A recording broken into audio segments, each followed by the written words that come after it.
All right, guys, welcome back. In the first episode, I decided that behind the penguin house, I was going to build a Goonies-inspired sea lion habitat. And when I say Goonies-inspired, I mean check out that pirate ship in the cave, back here, underwater viewing gallery all around it. Still a work in progress, so don't judge. It's still rough. But today, I want to show you this part of the exhibit. This is my totally enclosed underwater viewing gallery. I'm going to show you exactly how I built it step by step. So stay tuned.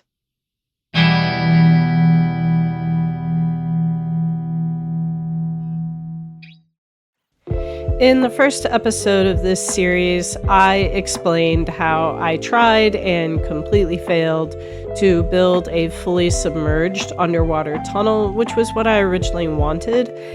So what I ended up doing instead was building an underwater viewing gallery that is completely enclosed and actually below the beach where the sea lions have their land area. So the first thing that you see me doing is I use the terrain stamp tool to fill in the area above the tunnel, and now I'm just closing it off with a glass barrier that I'm bringing all the way up to the top. Unfortunately, because of the way the terrain tools work, I couldn't get the terrain to come over to the glass, so I moved the glass over into the terrain as much as I could. And as you can see here, I didn't get it quite perfect. There's still a section where you can see the edge of the glass, but I'm going to end up covering that up with access points into the water for the sea lions later on. So the problem when I checked my traversable area is I realized the sea lions couldn't make it into the water from the beach. So what I ended up doing, I tried some different things, but I ended up just using the plaster pieces to make a set of stairs that the sea lions could use to get from the beach down into the water. And I thought this was a nice solution because I feel like at a lot of zoos you see some sort of concrete steps for the animals to get into the water anyway. So I was ultimately happy with how that worked out. Once I knew that the tunnel was going to work, just in terms of working for the animals and so forth, I decided it was time to start working on the interior of this enclosed tunnel-like underwater viewing gallery. And what I did, I built this structure. I decided to make it metal. I wanted it to be a little bit shiny and reflective of the lights that I was going to put in.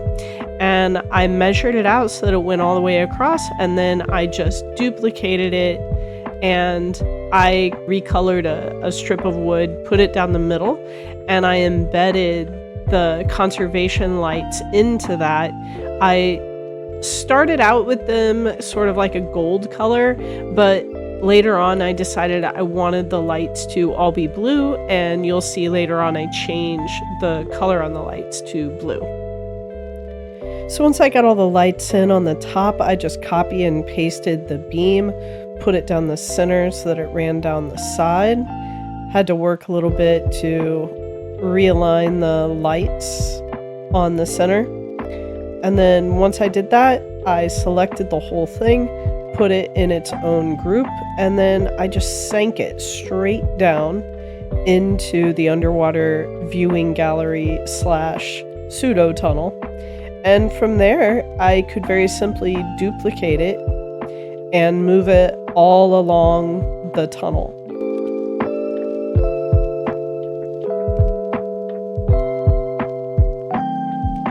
And of course you can see here that the far end is still rough, but I'm going to end up covering all of that up with rock work later on.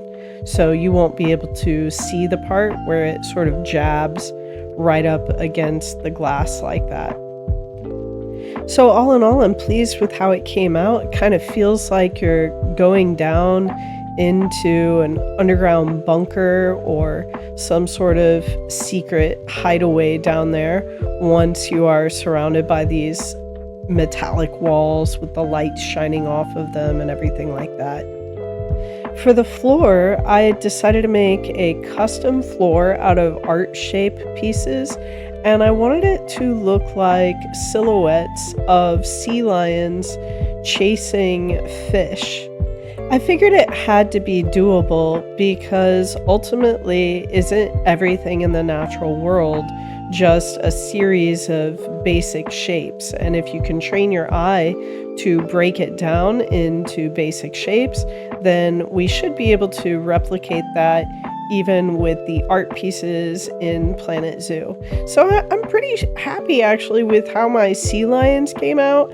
I'm not as happy with how the fish came out. The fish don't look as much like fish as I would like them to, but I made two different sea lions, and I actually think the second sea lion is better. But I don't know. What do you think? And what could I have done better or have done differently? Maybe give me some tips in the comments if you've got any. I really spent probably too long on these sea lion designs, but in the end, I've got my two sea lions, my two different fish, and I put them onto a giant custom flooring piece, which was made up of 4 different 4x4 plaster pieces colored blue.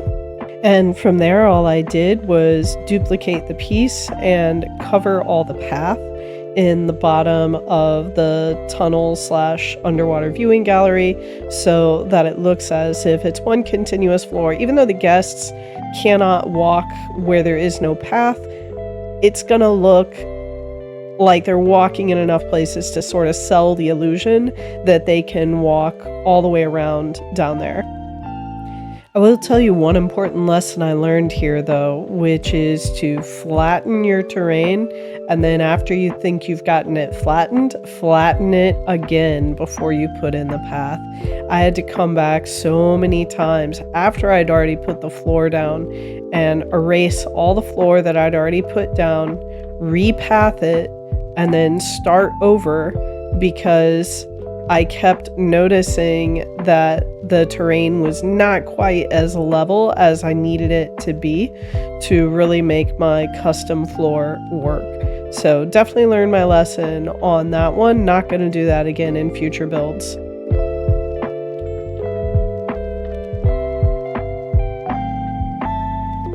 With the tunnel walls and the tunnel floor finished, all that I really needed to do after that was to fill in all the gaps with some rock work to make it look more natural and also to cover up all my little mistakes.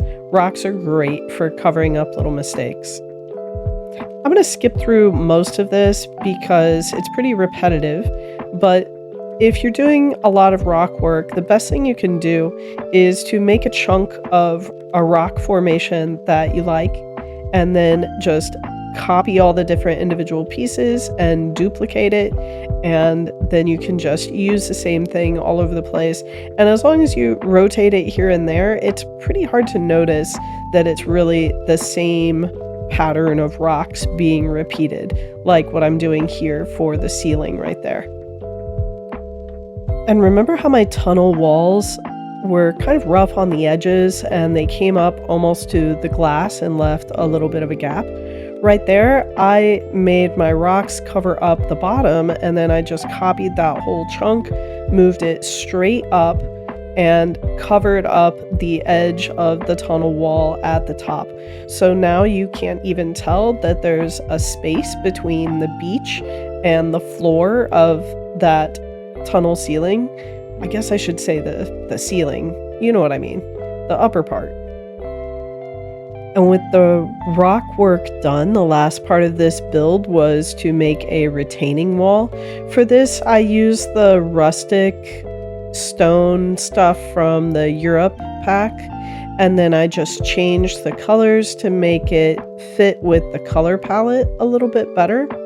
And I just threw in that wall all along either side of the stairs.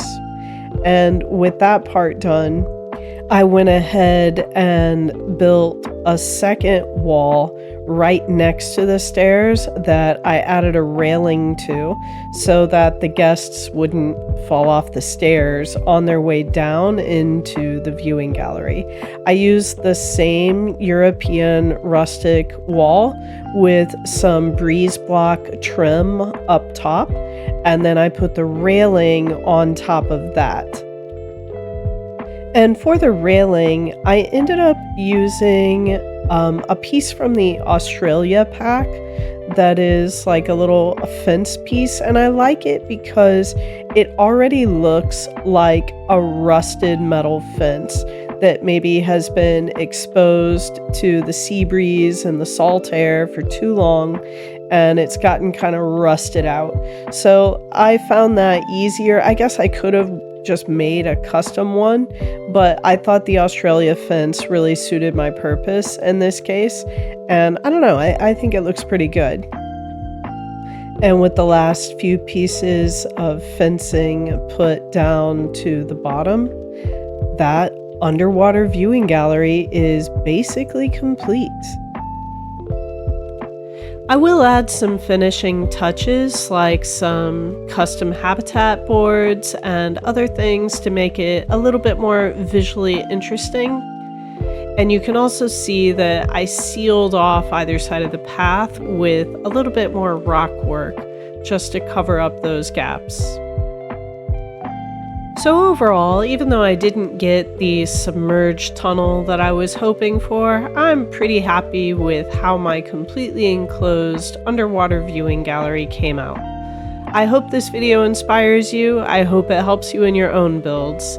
Until next time, take care and bye-bye.